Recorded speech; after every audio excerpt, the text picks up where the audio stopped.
Rostlik hayotingizdagi muvaffaqiyatning kaliti. Siz rost gapirayotganingizda halokatga uchrayman degan xayol bo'ladi sizda. Asli o'sha yerda yutuq bor. Yolg'on gapirayotganingizda nima deb o'ylaysiz?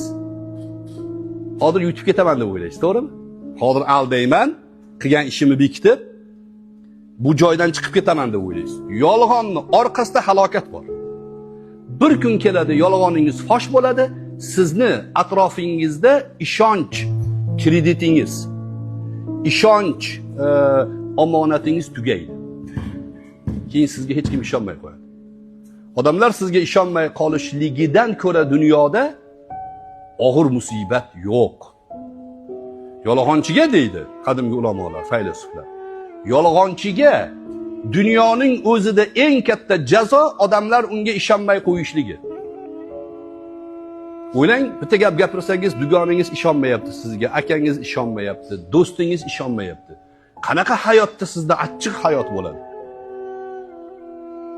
Otangiz ishonmayapti sizga, onangiz ishonmayapti. Qanaqa tushkunlik bo'ladi? Ana shu ishonchsizlikni nima bilan ro'yobga chiqargan bo'lasiz? Yolg'on bilan.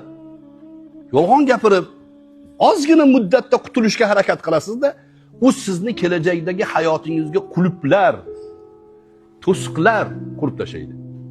Shuning uchun nima qilish kerak? Boshimizga qilich kelsa ham rost gapirishimiz kerak. Halol bo'lishimiz kerak. Halollik, ya'ni to'g'ri so'zlik bu juda katta, ya'ni fazilat.